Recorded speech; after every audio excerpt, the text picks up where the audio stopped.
या कुन्देन्दु तुषारहारि धवला या शुभ्रवस्त्रावृता या वीणावरदण्डमण्डितकरा या श्वेतपद्मासना या ब्रह्माच्युतशङ्करप्रभृतिभिः देवे सदा वन्दिता मां पातु सरस्वती भगवती निशेषजाड्यापः निशेषजाड्यापः निशेषजाड्यापः। ॐ शान्ति शान्ति शान्तिः। इस तरह से आंखें खोलें। सभी को मेरा प्रणाम। गुरु परंपरा योग संस्था में आप सभी का स्वागत है। चलिए आज का सत्र प्रारंभ करते हैं। वॉइस में कहीं भी इंटरप्शन हो तो आप लोग जरूर बताइएगा, तो मैं टेक्निकल प्रॉब्लम इशू हो तो मैं उसे देखने की कोशिश करूंगा, तो फिर आप सभी को भी दिक्कत नहीं होगा। चलिए मैं स्क्रीन शेयर करता हूँ।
अभी तक हमने क्या पढ़ा? हठ का भी प्रथम उद्देश्य प्रारंभ किए थे और सभी उद्देश्यों का वर्णन करते हुए इस प्रकार स्वामी शारदानंद जी उपदेश करते हैं कि भगवान श्री भगवान को प्रणाम करते हुए हठ प्रदीप का की रचना जो ग्रंथ है इसको प्रारंभ करते हैं। और हठ प्रदीपिका का क्या मुख्य उद्देश्य है? छात्र हठ प्रदीपिका का मुख्य उद्देश्य क्या है? राजयोग की प्राप्ति के लिए, राजयोग की प्राप्ति करना। एक सेकेंड।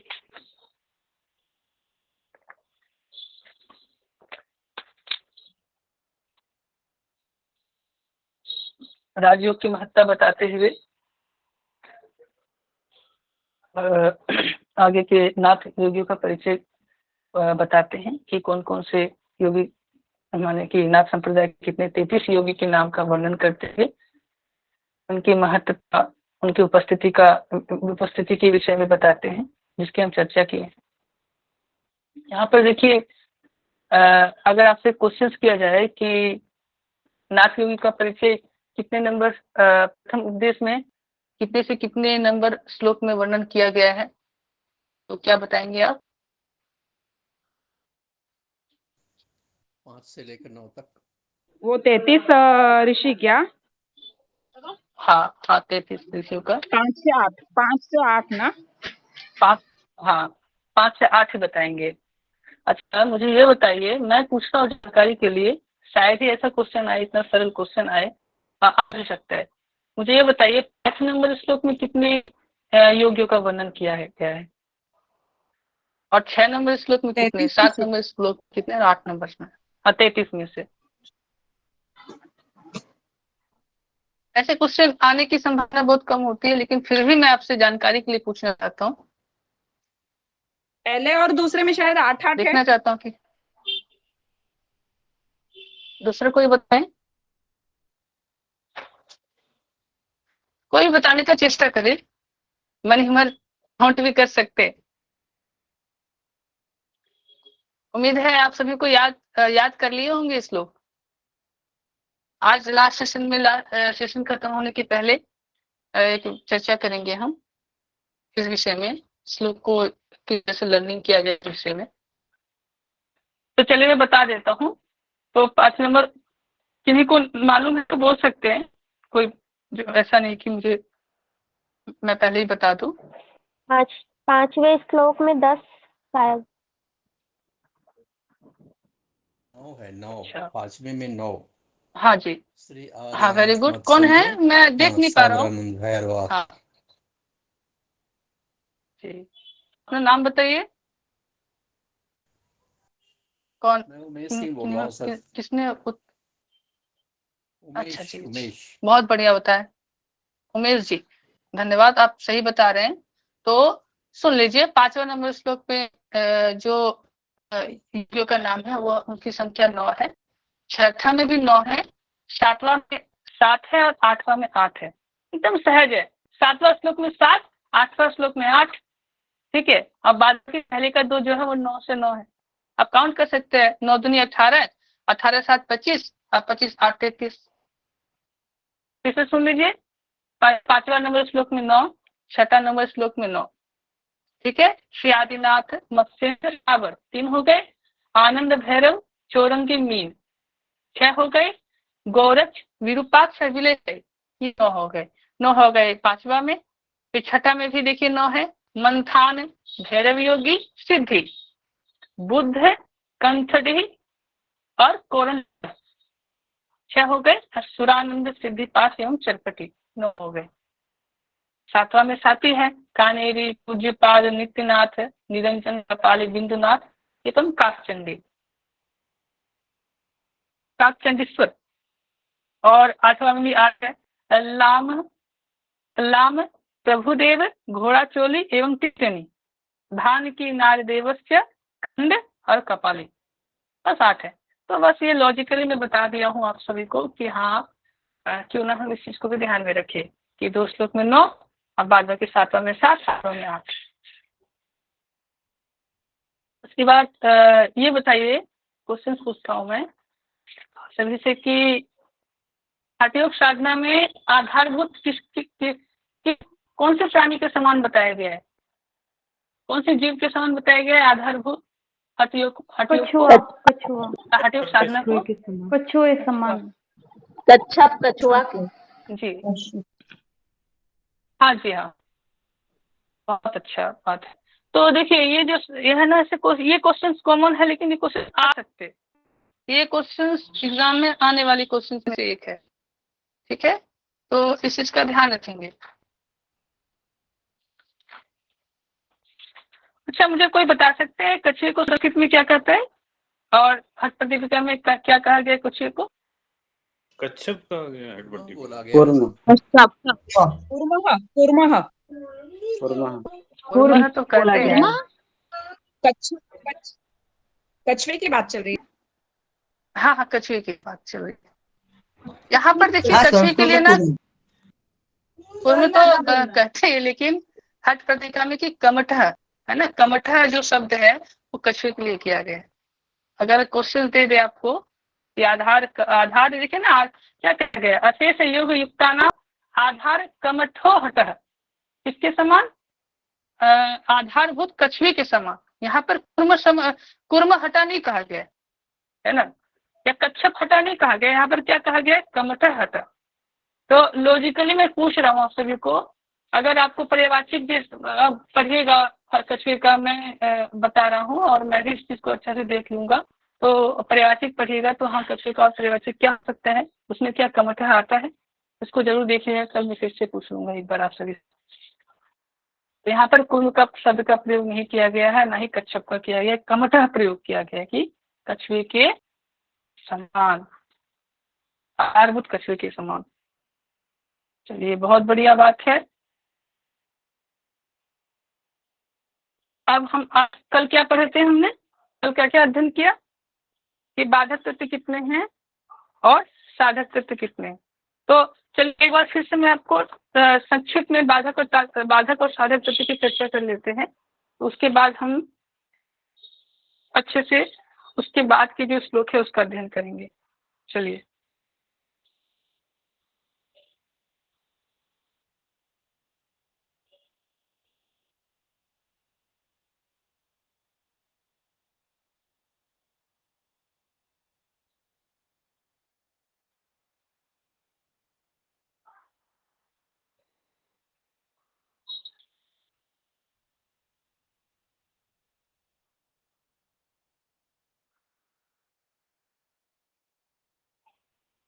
चलिए, आप सभी मुझसे बताइए, आप क्या पूछो, ये तो साधारण सी बात है, लगभग सभी को याद है।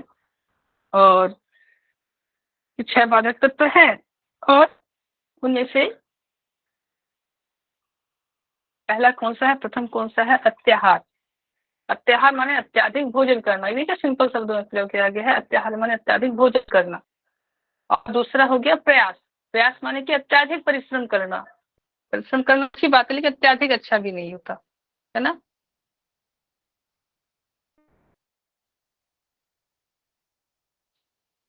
तो यहाँ पर क्या है कि इस तरह की अत्याहार के शब्द का क्या अर्थ है कि अत्याधिक भोजन करना तो ठीक है, लेकिन अत्याधिक करना क्या है, वो उचित नहीं होता है। अत्याधिक आप शरीर भोजन करेंगे तो क्या है कि उसमें उसको डाइजेस्ट करने में भी एनर्जी बहुत लगेगी। अगर आप भोजन पचाने में एनर्जी खत्म कर देंगे तो फिर आप योग साधना कैसे करेंगे? योग साधना के लिए एनर्जी कैसे बचाएंगे? उसमें कैसे अव्यय करेंगे?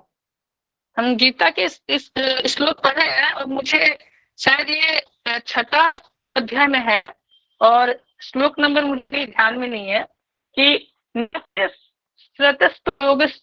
योगासित न चेकांत मनस्सतः और ना चाति स्वप्नशीलश्च जागृतो नैव चार्जुन। तो यहाँ पर अर्जुन को माने कृष्ण भगवान कहते हैं, हे अर्जुन, जो बिल्कुल बिना खाए रहता है और जो अधिक भोजन करता है तथा जो बहुत जागता है ना, ना चाहती स्वप्नशीलश्च जागृतो नैव चार्जुन, जो बहुत जागता है उसके लिए योग नहीं है। क्या अत्याधिक भोजन करने वाले के लिए भी योग नहीं है?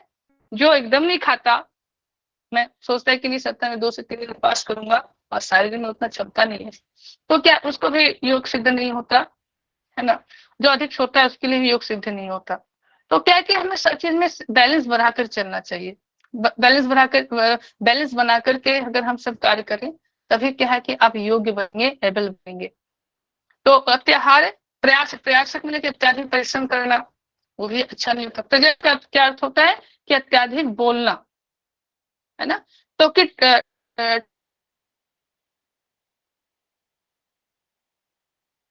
टू टॉकेटिव, जो बहुत ज्यादा बोलते हैं, तो अत्याधिक बोलना भी अच्छा नहीं होता। नियमाग्रह, भवन जी आपकी आवाज तो नियमाग्रह आ रही है। कि अत्याधिक नियम पालन करना। तो क्या है? अच्छा 1 सेकेंड, 1 सेकेंड।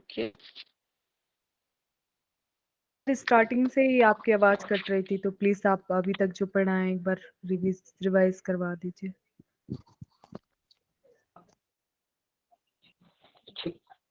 अच्छा, मैं फिर से क्या प्लीज रिपीट करें, कुछ बोल रहे थे भी आप। हाँ सर, बस यही जो अत्याहार से आपने स्टार्ट किया था ना सर, अभी जस्ट वही रिपीट कर दीजिए, आपकी आवाज कट गई थी। Okay, sorry for the interruption. अगर ऐसा होता है तो मुझे आप उसी वक्त बता दीजिए, क्योंकि स्क्रीन शेयर किया हुआ है तो मैं इस चीज को पूछ भी नहीं सकता, सभी को नाम से पुकार भी नहीं सकता, बता दिया कीजिएगा। तो देखिए, अत्याहार का अर्थ होता है क्या कि अत्याधिक भोजन करना, ठीक है। तो अत्याधिक भोजन करने से क्या होता है कि उसमें एनर्जी बहुत खर्च, उसको डाइजेस्ट करने में क्या है कि हमें बहुत ऊर्जा की जरूरत पड़ती है। तो अगर जो खाएंगे उसे पचाने में ही अत्यधिक समय माने कि एनर्जी हमारा व्यय होगा, तो हम योग साधना के लिए कैसे बचाएंगे, योग साधना कैसे करेंगे। और अत्याधिक भोजन करेंगे तो आलस्य आएगी, निद्रा, सोने की इच्छा करेगी, प्रमाद जागेगी आपके भीतर, तो ऑब्स्टिकल क्रिएट करेगी, तो आप योग साधना में आगे नहीं बढ़ पाएंगे। तो इसलिए क्या है कि अत्याधिक भोजन नहीं करना चाहिए। एकदम संयमित भोजन करें, जितना आपको युक्त आहार है, जितना जरूरत है उतना ही भोजन करें, वो अच्छा होता है। और इसके अतिरिक्त मैं एक श्लोक भी बताया, आप सभी को समझ में आ रहा है, मेरी आवाज क्लियर है? हाँ जी सर, अब क्लियर है एकदम। हाँ जी, हाँ जी। तो अब क्या है कि मैं एक श्लोक बताया जो गीता से है, छठा अध्याय से ही होगा, और श्लोक नंबर मुझे भी याद नहीं है। तो नाट्य श्रतस्तु योगी योगासित न चेकांत मनस्रतः न चाति स्वप्न शीलस्य जागृतो नैव चार्जुनः। तो भगवान कृष्ण कहते हैं कि हे अर्जुन, जो बिल्कुल बिना खाए रहता है और जो अधिक भोजन करता है, माने कि क्या कर रहा है कि जो बिना खाए, माने कि जो खाता ही नहीं, बहुत कम खाता है, जो बिल्कुल बिना खाए रहे, जो अत्याधिक भोजन करे, तथा जो बहुत जागता है ना, उसके लिए योग नहीं है। तो योग किसके लिए है? जो नियमित संयमित भोजन करे, है ना, जो संयमित युक्ताहार विहारस्य अयुक्त चेष्टस्य कर्मसु, जो जितना उसका सामर्थ्य उतना कर्म करे, युक्त स्वप्न बोधस्य, जितना युक्त माने कि उनको नींद लेना चाहिए, निद्रा की आवश्यकता उतना नींद ले, अत्याधिक भी ना सोए और कम भी ना सोए, एकदम सब कुछ युक्त रूप में रहे, तो योग भवति दुखा, उन्हीं का योग सार्थक होता है।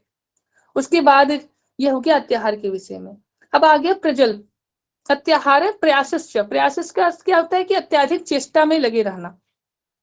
कोई चीज को करना चाहिए, चेष्टा अच्छी बात है, लेकिन अत्याधिक जरूरत नहीं है। आप कुछ पाना चाहते हैं, उसके लिए परिश्रम कीजिए। अब आपके पास क्या है कि मैं कल एक उदाहरण बताया था ना कि एक आर्मी के लिए, सिपाही में भर्ती के लिए उम्र 23 होता है। तो यूथ का क्या है कि वो दृढ़ निश्चय हो जाता है कि मुझे फौज में जाना है, आर्मी में ज्वाइन करना है। जब व्यक्ति कोई एसएसबी में ज्वाइन करना चाहता है, आर्मी ऑफिसर में, तो उसकी एज होती है 24 to 25, जो एसएसबी और ओटीए जो है उसके लिए। तो उनका एज क्या है, 24 to 25 है। अब क्या है कि जो यूथ है, जो इसके लिए जवान जो तैयारी करते हैं, इतने मेहनत करते हैं, अब उसका एज अभी तक उसको लगा नहीं, उसी में वो लगे हुए कि इस बार नहीं हुआ तो क्या, मैं फिर भी आगे कोशिश करूंगा, मैं उसी को लेकर पड़ा रहूंगा, मेरा वो लक्ष्य मुझे नहीं मिला, मैं एसएसबी नहीं बन पाया, मैं इंडियन मिलिट्री एकेडमी ज्वाइन नहीं कर पाया, मैं ओटीए ज्वाइन नहीं कर पाया, तो मेरा जीवन निरर्थक हो गया, मैं आगे कुछ नहीं कर पाऊंगा, ऐसे विचार नहीं करना है। परिश्रम कीजिए, जितना होता है उतना कीजिए, और उसमें नहीं होता है कि हम दूसरे रास्ते का भी प्रयास कीजिए कि हाँ, अगर वो नहीं हुआ तो क्या हुआ, मेरे में इतनी तो नॉलेज है कि हाँ, मैं इस पद पे भी जा सकता हूँ, मेरे में ये योग्यता है। तो प्रयास करो, अच्छी बात है, कुछ पाने के लिए प्रयास करो, लेकिन क्या उसके प्रति इतना आरूढ़ मत हो जाइए। अत्याहार प्रयासस्य प्रजल्प, समझ में आया? दो चीज, दो तत्व समझ में आ गए, बाधक तत्व। Yes sir. जी, प्रजल्प का अर्थ होता है अत्याधिक बोलना। व्यक्ति को बोलना ठीक है, लेकिन अत्याधिक और अनावश्यक बातें नहीं करना चाहिए, है ना। और अत्याधिक बोलना भी नहीं चाहिए और अत्याधिक सुनना भी नहीं चाहिए। आप उनकी बातों को सुनेंगे तो क्या है कि वही मन में चलेगी, अनावश्यक सुनेंगे, अनावश्यक बोलेंगे तो क्या है कि जीवन में आप आगे नहीं बढ़ पाएंगे, और उसी चीज में लगे रहेंगे तो अपने लक्ष्य को कब हासिल करेंगे। तो अत्याधिक बोलना भी नहीं चाहिए। नियमाग्रह, नियम पालन में कठोरता, कि नियम पालन का सख्त पालन करना, है ना, वो भी अच्छा नहीं होता है। अब देखिए, अभी क्या शीतकाल का, शीत ऋतु आने वाले हैं। अब मान के चलिए क्या हम बहुत नियमाग्री हैं, सुबह प्रातः उठते हैं और ठंडे जल से स्नान करते हैं, और बहुत ठंड चल रही है, तो ये आवश्यक नहीं है कि आपको उस ठंड को झेलते हुए और शरीर में उतना आपका, माने कि आपको ठंडे पानी से स्नान करने, तो आपका शरीर को जितना माने कि टेम्परेचर सह सकते हैं, नॉर्मल जो व्यक्ति, हम गर्मी में जिस तरह से हम स्नान करते हैं, तो आप कोशिश करेंगे कि हाँ, जल को भी हम उसी लेवल पे उसको वार्म कर लेंगे, गर्म कर लेंगे, गर्म करके हम स्नान करेंगे। ये जरूरी नहीं है क्या कि ठंडे जल से हम इतने ठंडे में भी स्नान करें। मेरा कहने का तात्पर्य यही है कि स्नान अवश्य करना है, ठंडे जल से स्नान करें अगर आपकी शारीरिक क्षमता हो तो। अब जो बहुत ही माने कि नियमाग्रह होते कि नहीं, मुझे ठंडे जल से स्नान करना है, और उनका तबियत ठीक नहीं है, ठंड लगा हुआ है, तो ठंडे जल से स्नान करेंगे तो उनकी क्या दशा होगी। तो इस चीज का ध्यान रखें। और अभी मुझे ध्यान नहीं आ रहा, शायद कोई ऐसा हठयोग ग्रंथ है, शायद ये गोरख संहिता है, किसमें आप बता सकते हैं, किसी में जो प्रातःकालीन स्नान करने के लिए वर्जित कहा गया है? शिव संहिता में बोला है sir, Shiva Samhita. Very good. तो थोड़ा कंफ्यूजन था, तो शिव संहिता में बताया गया कि प्रातः, तो इसका तात्पर्य यह नहीं कि प्रातःकाल स्नान नहीं करना है, स्नान कीजिए, तो अवश्य कीजिए। और शिव संहिता में बोला गया उनका बताने का तात्पर्य अलग है, जब हम शिव संहिता पढ़ेंगे तो उस बातों की चर्चा करेंगे। तो यहाँ पर मैं आपको बता रहा हूँ कि कोई भी नियम पालन के लिए कठोरता मत बनाए। मुझे पढ़ने अच्छी बात है, मेरे में क्षमता है 4 घंटा अध्ययन करना प्रत्येक दिन, मैं वही करूँ तो अच्छा है। अपितु सब काम को छोड़ करके मैं 10 घंटा एक दिन में अध्ययन किया, कल कुछ ना कर पाया, उससे शेष करें कि आप नियमित रूप से जितना हो सके उतना अध्ययन करें। अत्याहार प्रजल्पस्य प्रयास नियमाग्रह जनसंग। जनसंग का अर्थ क्या होता है कि कंपनी ऑफ पीपल, है ना, व्यक्तियों से ज्यादा मिलना। अगर आप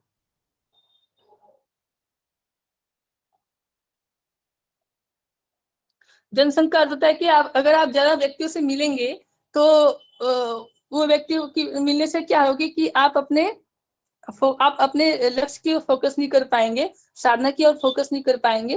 वो जिस व्यक्ति से मिलेंगे वो जिस अपने बिहेवियर के साथ आपके साथ बिहेव करेंगे। कोई अपने आपके पास आए और उनका मन में कुछ चल रहा है, जैसे कि वो कुछ उनको वो दुखी अवस्था में वो आपको शेयर किए, कोई बहुत खुशी है वो आपको शेयर किया, कोई अनावश्यक बोलने लगे, कोई ऐसे व्यक्ति जो मिल गए कि आपकी निंदा करने लगे, कोई आपको बुरा भला बोल दे, तो और कोई किसी व्यक्ति से ज्यादा बातें करने लगे, तो क्या है कि अगर बहुत ज्यादा जनसंग करेंगे तो उनकी सारी बातें आपके मन मस्तिष्क में घूमते रहेंगे, तो आप क्या है कि साधना में एकाग्र नहीं हो पाएंगे। तो इन्हें भी बाधक तत्व में लाया गया है। व्यक्ति से मिलना है, हमें ऐसे योग्य व्यक्ति से मिलना है कि जो योग साधना में हमें आगे बढ़ाए, वैसे व्यक्तियों से नहीं मिलना है जो हमें योग साधना में बाधा के रूप में उत्पन्न हो। तो इस चीज का भी ध्यान रखेंगे कि हाँ कैसे व्यक्तियों से मिलना है, आपका कैसा बिहेव होना चाहिए, और किस तरह से वो हमारे जीवन में उनके बातों, उनके हर एक प्रत्येक विचार व्यवहार जो हमारे जीवन में उन्नति की ओर लेके जाए, हम ऐसे व्यक्ति से मिले तो वो न्याय संगत होगा। और फिर देखिए चंचलता है, छठा क्या है, चंचलता। चंचलता का अर्थ होता है अनस्टेडीनेस, है ना। मन की चंचलता का क्या होता है कि आपका मन अगर चंचल लग जाए, व्यक्ति का मन चंचल होता है तो वो स्वयं ही किसी को कार्य में एकाग्र नहीं कर पाता, और एकाग्रता के अभाव में वह किसी भी कार्य में सफलता प्राप्त नहीं कर पाता। तो चंचलता किससे दूर होती है, तो चंचलता हमारे प्राणायाम से दूर होती है। हमारे जो योग साधना में प्राणायाम है, अगर प्राणायाम करें तो हमारा मन क्या होगा कि शीतल होगा, मन शीतल होगा, हम एकाग्रता बढ़ेगी। अगर आपका एकाग्रता बढ़ गई, स्टेडीनेस आ गई आप में, तो क्या है कि मन चंचल होना बंद हो जाएगा। और चंचलता क्या है, लोलियम क्या है कि एक बाधक तत्व है जो योग साधना में बाधा के रूप में खड़ा होता है। तो कल इसकी चर्चा किया, आज भी बहुत अच्छा से चर्चा हो गया। अब हम आगे बढ़े, किसी को पूछना है, किन्हीं को पूछना है बाधक तत्व के विषय में? चलिए ठीक है, तो फिर हम साधक तत्व के विषय की चर्चा करें। हाँ जी, थैंक यू। तो साधक तत्व में क्या है, कल हम कर रहे थे, तो आज इस चीज को अच्छा से क्लियर कर ले कि देखिए साधक तत्व में है उत्साह साह साधा धैर्य तत्व ज्ञान निश्चयात जनसंग परित्यागा और सटवीर योगो प्रसिद्धति। तो स्वामी स्वात्माराम जी ने 6 साधक तत्व भी बताए हैं जो हमें योग साधना की और योग साधना में मदद करते हैं, योग साधना करने के लिए हमें सहारा देते हैं। योग साधना में हमारा एकाग्रता बढ़ता है। और वैसे क्या है कि 6 प्रकार की साधक तत्व बताए गए हैं। तो पहला क्या है, उत्साह। उत्साह का अर्थ क्या होता है, एंथुजियाज्म या पॉजिटिव एटीट्यूड। आप में वो एक उत्साह होना चाहिए, एक एनर्जी होना चाहिए कि हाँ मैं ये काम कर सकता हूँ, चाहे वो कितना भी बड़ा लंबा पड़ाव क्यों ना हो जाए, मैं उस काम को करूंगा।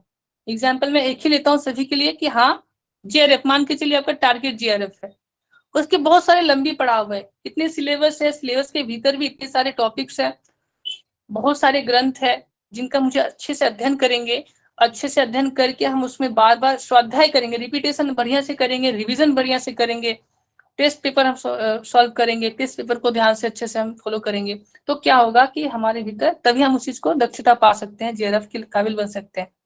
तो मैं आप सभी को मोटिवेट कर रहा हूँ, तो ये इस चीज में मोटिवेट कर रहा हूँ कि हाँ JRF पाना ठीक है, उद्देश्य अपना है, लेकिन मेहनत सर्वश्रेष्ठ है।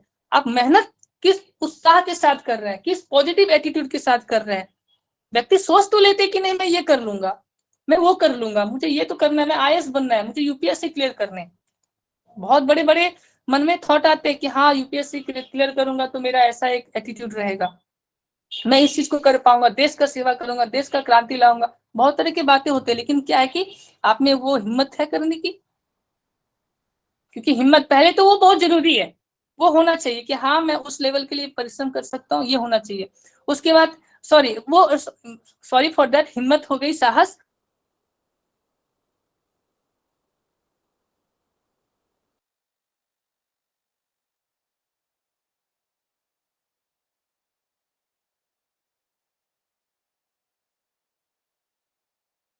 सर आपकी आवाज नहीं आ रही है, आप म्यूट हो गए हो लगता है। Hello sir.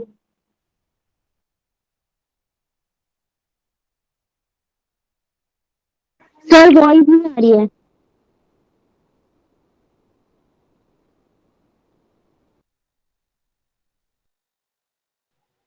कोई प्रॉब्लम होगी अपने आप आ जाएगी, क्या कहेंगे।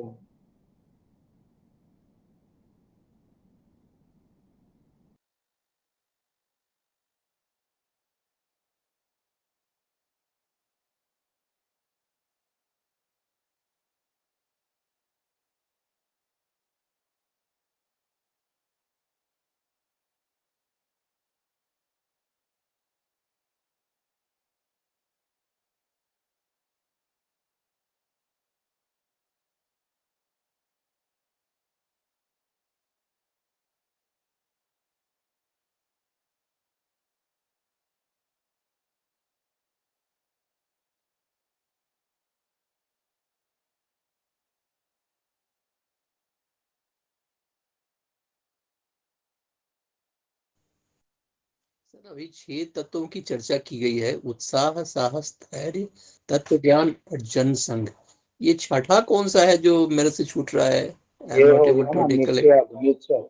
जनसंघ परित्याग। जनसंघ परित्याग हो गया ना, जैसे उत्साह, निश्चयात हो गया, बिल्कुल सही सर, सही कहा आपने। निश्चयात और उसके बाद हाँ हाँ, जनसंघ निश्चयात परित्याग। में दृढ़ निश्चय, आ दृढ़ गए संकल्प। भैया, आ गए भैया, आ गए।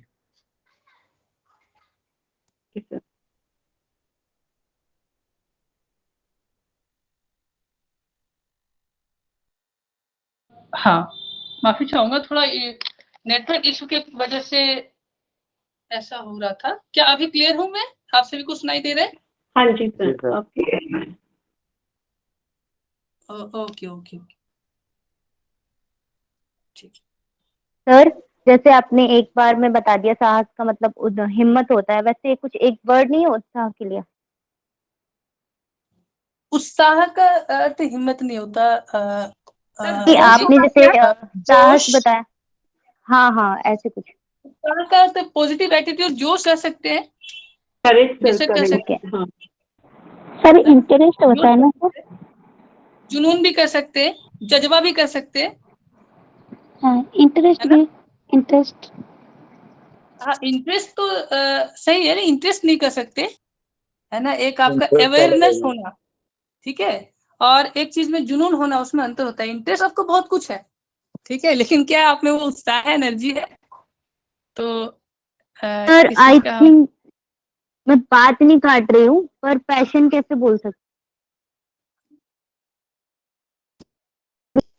शुरू में भी काम करने के लिए अब बोलिए क्या बोल रहे थे? वो मतलब होता है ना, कंटिन्यूअसली जैसे थोड़ी मान ना के बनाना चलिए। था। मुझे सही मैं बता रहा हूँ, क्लियर बारह हो का जाइए। सारे तत्वों को किया है सर। हाँ नेक्स्ट। ओके, फिर भी मैं एक बार उत्साह की जो बात है, मैं जब बताता हूँ तो उस समय आप लोग एक बार पूछ लीजिएगा कि हाँ, अगर नहीं सकते चलिए अच्छी बात है, आपने बाद में पूछा। तो उत्साह का अर्थ मैं एक बार फिर से क्लियर कर देता हूँ, ठीक है। उत्साह का अर्थ क्या होता है? Positive attitude. और इशू है वॉइस। आ रही है वॉइस? अब आ रही है सर। आप कंटिन्यू करिए। Okay okay. तो उत्साह का अर्थ होता है पॉजिटिव एटीट्यूड।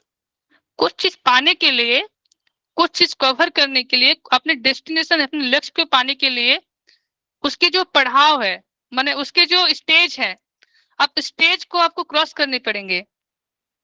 अष्टांग योग है। अष्टांग योग में हमें क्या है, साधना की अवस्था में हमें जाना है। तो हमें क्या करने पड़ेंगे, पहले यम, फिर नियम, आसन, प्राणायाम, प्रत्याहार, धारणा, ध्यान। तो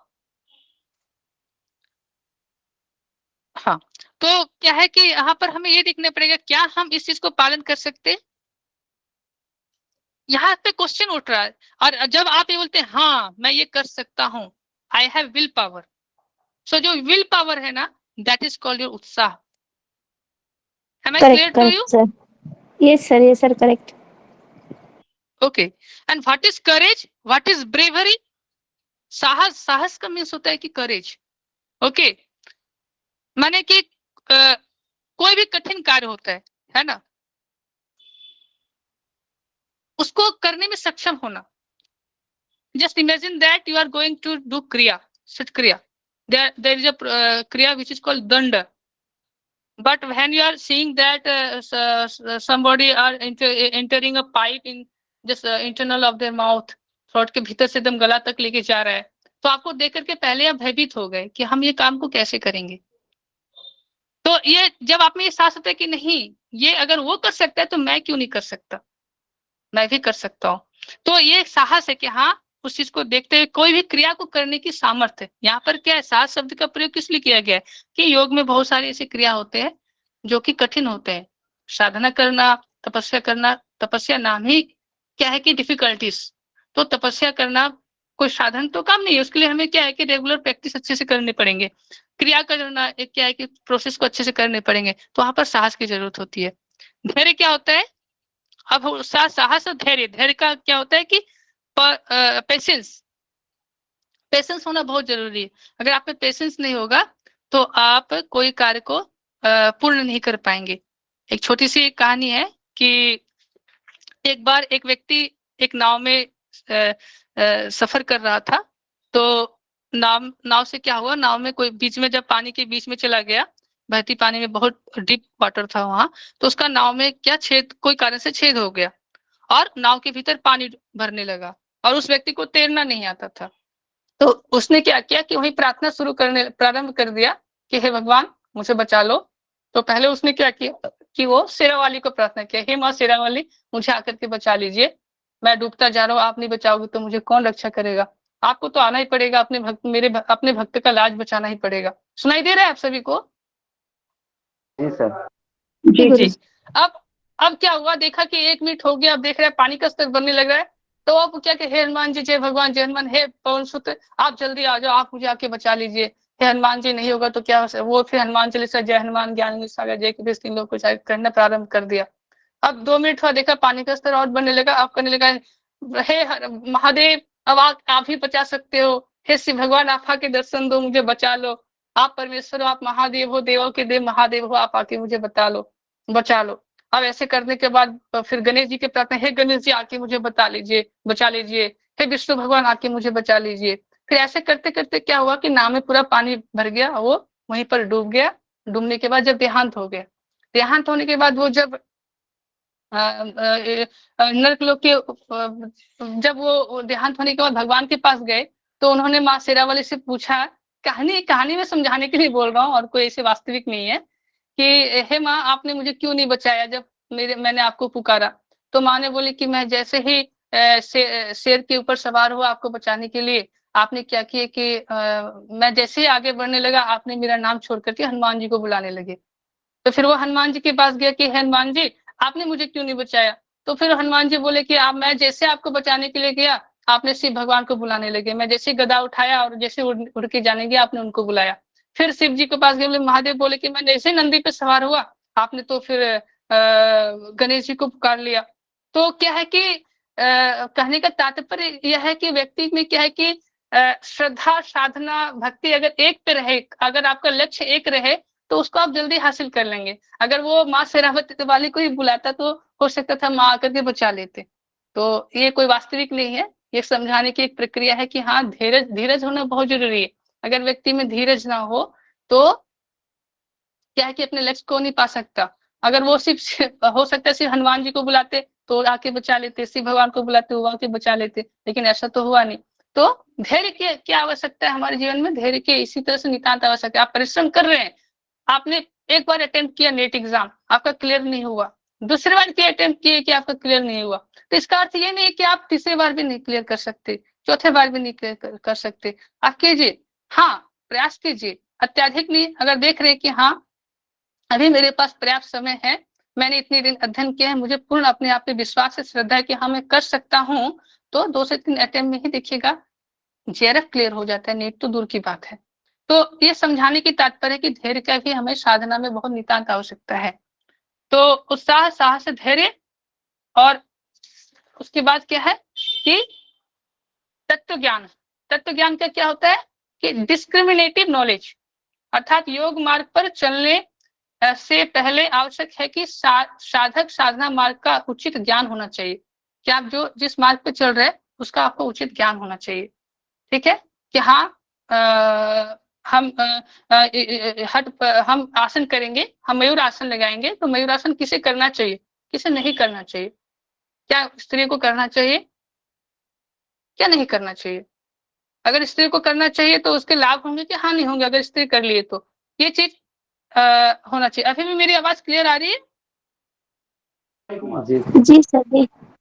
जी, तो सर बट इसलिए स्क्रीन बता शो रहा हूँ, नहीं हो रही है शायद। नहीं स्क्रीन शो मैं नहीं किया हूँ, मैं थोड़ा टेक्निकल प्रॉब्लम इशू के कारण मैंने किया था, फिर से मैं शेयर कर देता हूँ।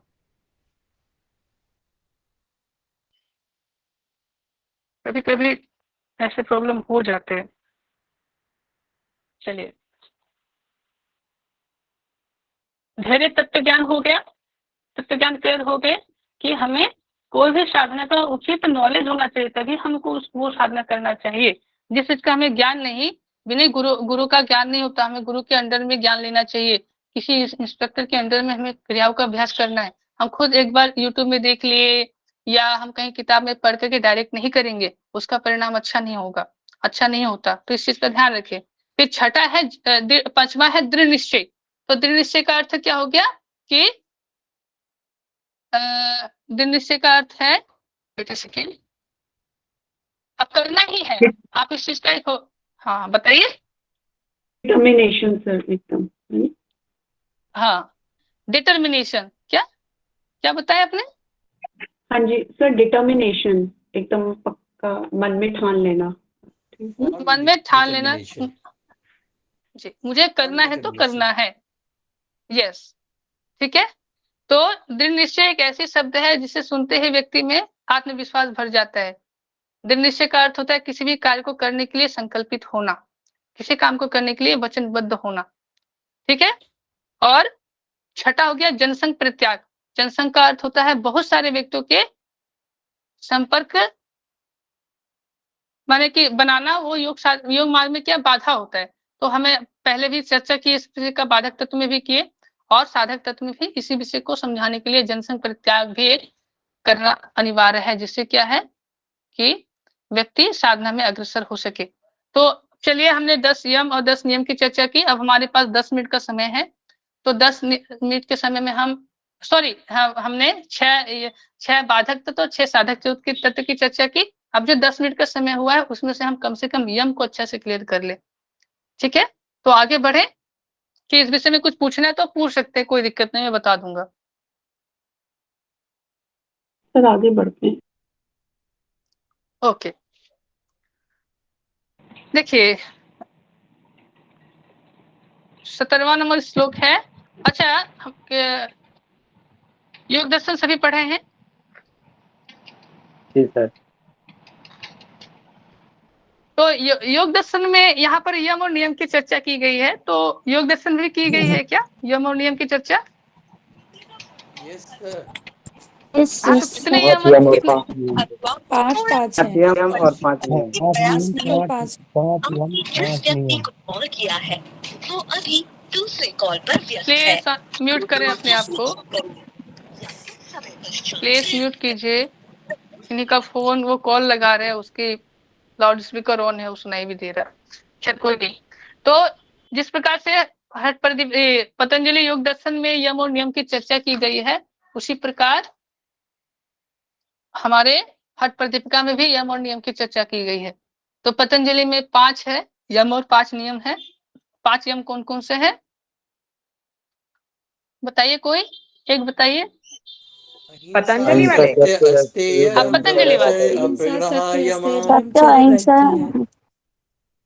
अहिंसा सत्य अस्तेय ब्रह्मचर्य और परिग्रह। परिग्रह यमा। परिग्रह। ठीक है, हाँ। और अपरिग्रह। सोच संतोष तपस स्वाध्याय और ईश्वर प्रणिधान नियम।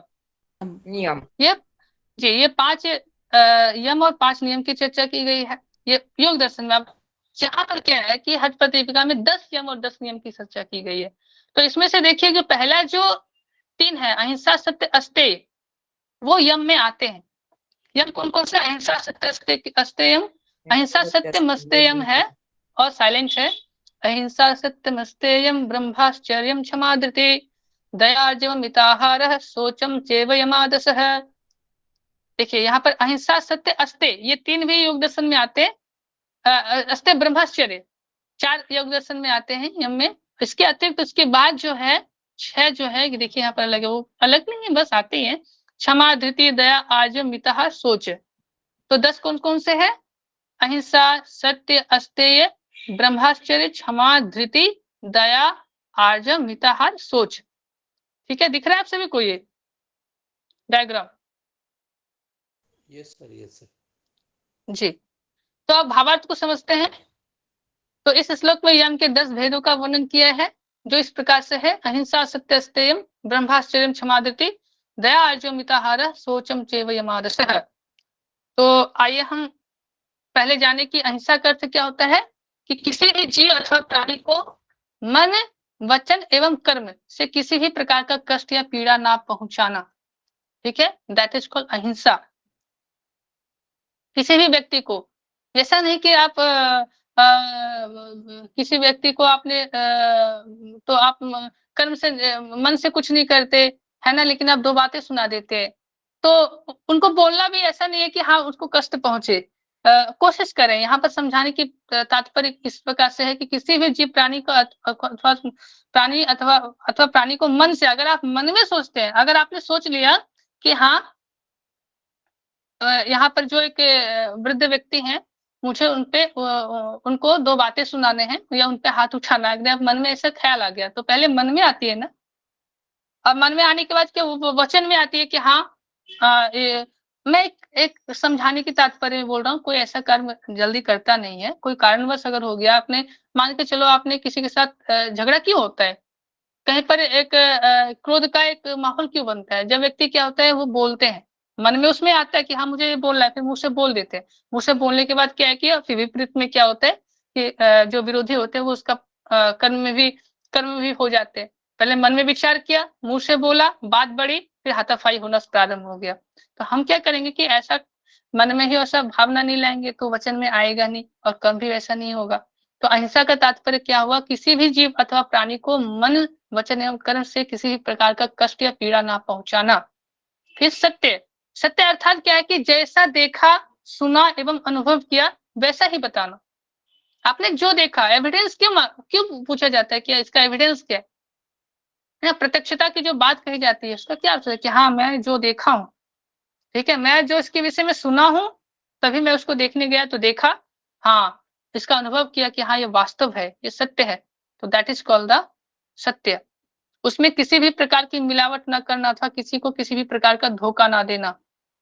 अब अस्तेय, अस्तेय का अर्थ क्या होता है?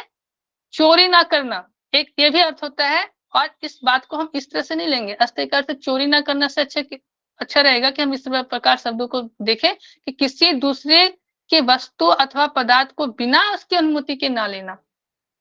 Without permission when you are taking any objects of any personal persons, that is called the अस्तेय। ठीक है, ब्रह्मचर्य का अर्थ क्या होता है कि इंद्रियों का संयम करना और ब्रह्म जैसा आचरण अपने भीतर लाना, अर्थात ईश्वर के जैसा आचरण अपने भीतर लाना। दैट इज कॉल्ड द ब्रह्मचर्य।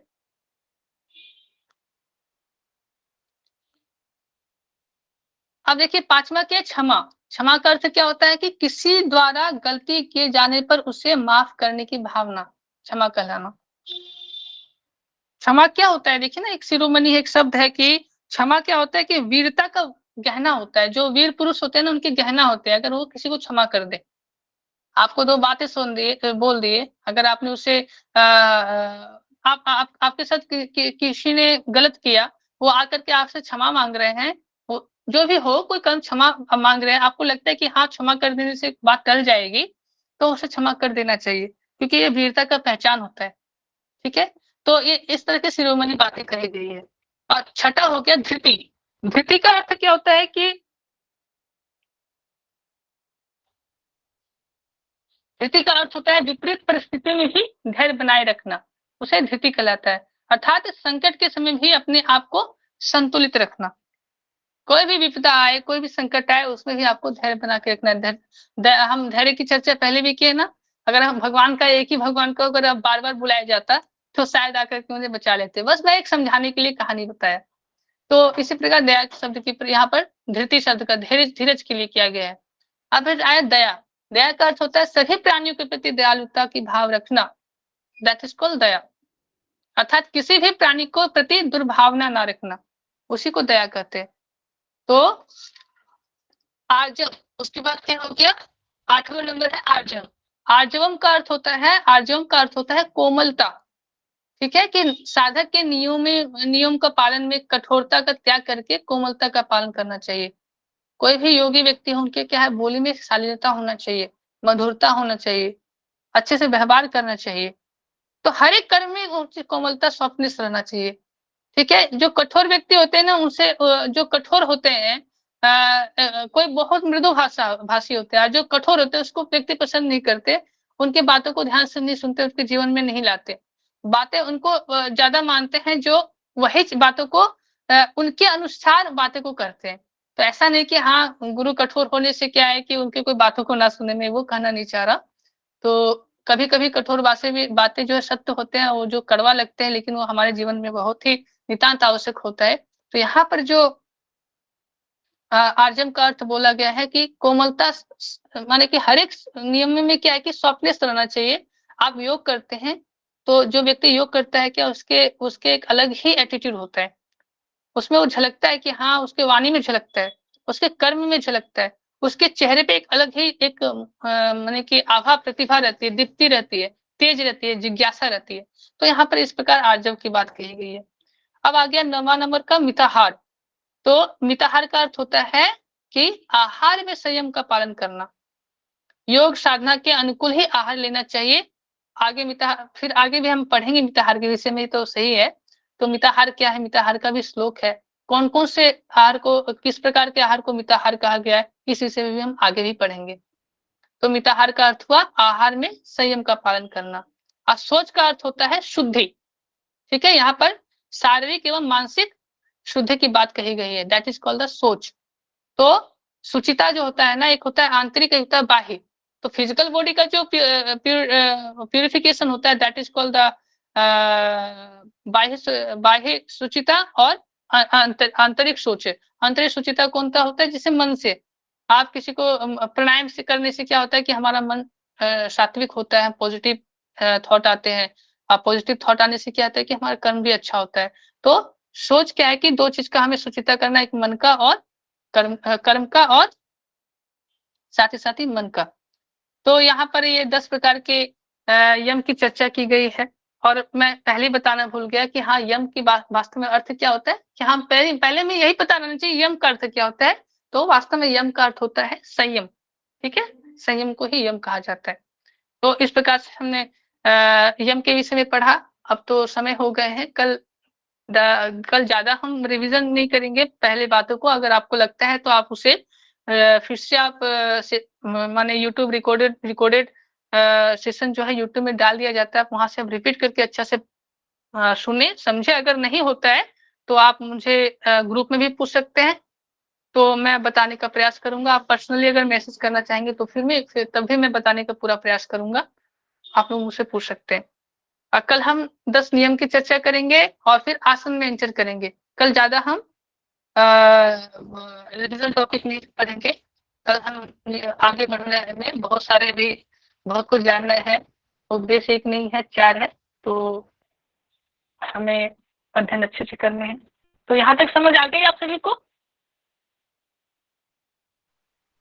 जी गुरुजी, अभी आपने आज कौन सा श्लोक पढ़ा? आज हमने 10 यम के बारे में पढ़ा और इसके पहले जो साधक तत्व है उसको पढ़ा। नहीं, आज ये 17वां 18वां पढ़ा? हाँ 17वां 18वां वाला भी तो कवर हो ही गया। नहीं 17वां पढ़ा ना सिर्फ अभी। Wait a second, only 17। 18वां बाकी है अभी। बाकी 17वां? ठीक है, 17 हो गया, 18वां बाकी है, 17th हो गया, 18th नंबर बाकी है अभी। वो नहीं, कल मेरे पढ़ेंगे। ई बुक के अंदर तो 17वां अलग ही दिया हुआ है, ये हट से प्रथम हाँ देखिए कुछ बुक्स में श्लोक का इसमें जो अलग है। है। हाँ आपका कौन सा पब्लिकेशन है? पब्लिकेशन ये है, ये केवल धाम वाला। जी, कोई पुस्तक में है जिनमें यम और नियम का वर्णन ही नहीं है, तो बहुत तरह की भ्रांतियां भी है, तो इस चीज को ध्यान रखेंगे। आप देखेंगे जब नियम पढ़ेंगे ना तो नियम 10 होते हैं। तपः संतोष आस्तिक्यम दान ईश्वर पूजनम सिद्धांत वाक्यम श्रवणम हरिमतिस्य तपोहुतम। यहाँ पर तप 2 बार शब्द का प्रयोग किया गया है।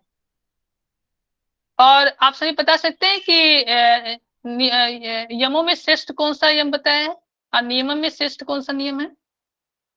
यमों में मिताहार बताया गया है। मिताहार बताया गया है, ये तो ठीक है कि यम में मिताहार बताया, परफेक्ट है। नियम में बताइए।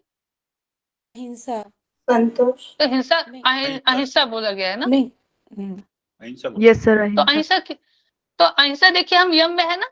देखिए सामने में इस श्लोक में अहिंसा यम में वर्णन किया गया, लेकिन वहां पर नियम में हिंसा की बात कही गई है, अहिंसा की बात कही गई है।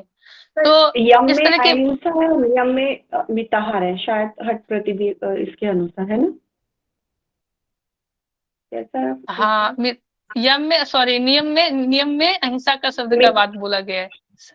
जी देखिए सर्वश्रेष्ठ किसे बताया है कि नियमों में सर्वश्रेष्ठ अहिंसा को बताया गया है और यमों में मिताहार को बताया गया है। तो यम में तो मिताहार आता है, ये तो ठीक है, लेकिन नियम में श्रेष्ठ अहिंसा को क्यों बताया गया है? तो ऐसे बहुत सारे पब्लिकेशन हैं। लोनावाला का जो पुस्तक है उसमें देखिए यम और नियम की शायद चर्चा नहीं की गई है, इनके पास होगा, यम में ही आते हैं। अहिंसा और मिताहार दोनों ही यम में आ रहे हैं सर। लेकिन अब जब सर्वश्रेष्ठ की बात होती है, एक श्लोक है 40वां नंबर श्लोक पढ़ेंगे कल, हम इस चीज की चर्चा करेंगे, आज रहने देते हैं। तो कल मैं बताऊंगा कि हाँ वास्तव में नियम में यहाँ पर अहिंसा शब्द का प्रयोग किया गया है, तो किस लिए किया गया है, थोड़ी सी चर्चा करेंगे। चर्चा क्या करना जो है वही रहेगा। तो कल हम इस बात की अच्छे से आलोचना करेंगे। आलोचना माने कि हम इस चीज के विषय को क्लियर करेंगे। सर फिर ये टोटल श्लोक में भी फर्क हो जाएगा फिर ये बुक्स के हिसाब से? वो कोई श्लोक में फर्क नहीं होगा, जो श्लोक में लिखा है वही रहेगा। टोटल नंबर ऑफ श्लोक जैसे प्रथम उपदेश में इसमें एक्स्ट्रा हो जाएंगे, जैसे कैवल्य धाम में ये श्लोक दिए ही नहीं है।